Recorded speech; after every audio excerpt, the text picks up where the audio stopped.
Hello everyone, কেমন আছেন সবাই? সবাইকে স্বাগত জানাচ্ছি মিতুস কিচেনে।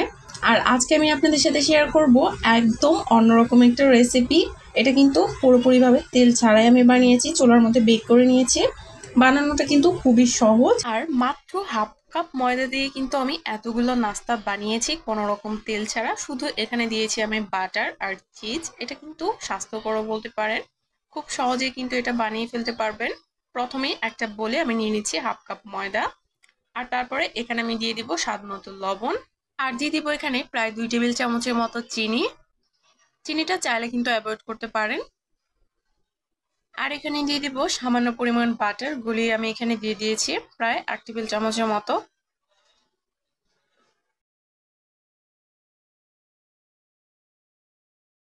বাটারের সাথে এই শুকনো উপকরণগুলোকে একসাথে খুব ভালোভাবে মিশিয়ে নিতে হবে।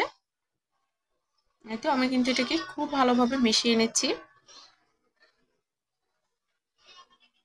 যখন হাত দিয়ে মুঠ করলে একা ভেঙে যাবে না, হালকা একটু চাপ দিলে ভেঙে যাবে, ঠিক সেই পর্যায়ে কিন্তু আমি এখানে ঠান্ডা জল দিয়ে খুব সফট একটা ডো আমি এখানে তৈরি করে নিয়েছি। এই তো এটাকে আমি রেস্টে রেখেছিলাম প্রায় 30 মিনিটের জন্য। হাতে যদি সময় কম থাকে সেই ক্ষেত্রে কিন্তু 10 মিনিট রাখলেও চলবে। এখন এখান থেকে আমি 2টা লেচি কেটে নিচ্ছি। বড় বড় করে আমি এখানে 2টা রুটি বেলে নিব। অবশ্যই রুটিগুলো অনেক পাতলা হতে হবে আর অনেক বড় হতে হবে। এখানে আমি কর্নফ্লাওয়ার দিয়ে বেলে নিচ্ছি। আপনারা যদি এখানে কর্নফ্লাওয়ারটা না দেন সেক্ষেত্রে কিন্তু এখানে ময়দাটাও দিতে পারেন। এই তো আমি কিন্তু এখানে অনেক বড় করে একটা রুটি বেলে নিয়েছি, আর তার মধ্যে আমি এখানে দিয়ে দিচ্ছি বাটার। এখানে আমি 2 টেবিল চামচ বাটার দিয়েছি, হাত দিয়ে পুরো রুটিতে খুব ভালোভাবে ছড়িয়ে দিচ্ছি। আর তারপর আমি এখানে দিয়ে দিব ময়দা। উপর থেকে কিন্তু ময়দার পরিবর্তে কর্নফ্লাওয়ারও দেওয়া যাবে। আমি এখানে ময়দাটা দিচ্ছি। খুব বেশি করে ময়দাটা দিয়ে দিতে হবে, এতে করে কিন্তু লেয়ারটা ভালো হবে। তারপর আমি এখানে আরো একটা রুটি দিয়ে দিব। এই তো এখন এই রুটি দুইটাকে আমি খুবই আলতোভাবে বেলে নিব। একদমই কিন্তু এখানে চাপাচাপি করা যাবে না, জাস্ট একটু আমি চারদিকে ছড়িয়ে নিচ্ছি। এই তো খুবই আলতো হাতে কিন্তু আমি কাজটা করেছি। এখানে একটা বাটিতে আমি কিছুটা চিজ গ্রেট করে রেখেছি, সেই চিজটাই এখানে আমি দিয়ে দিচ্ছি। 2টা সাইডে কিন্তু চিজটা আমি এইভাবে দিয়ে দিব।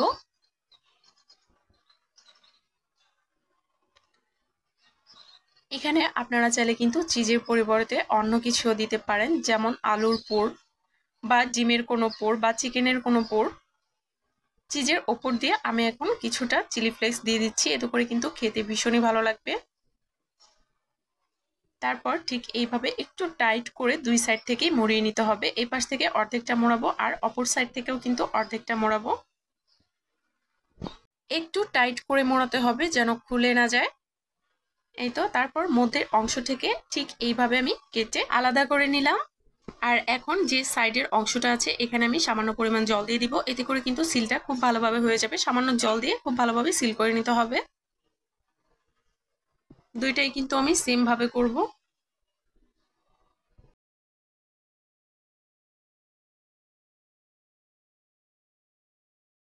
এখন এই 2টা রোলকেই আমি একসাথে করে বেলুন দিয়ে হালকাভাবে একটু চেপে চ্যাপটা করে দিব।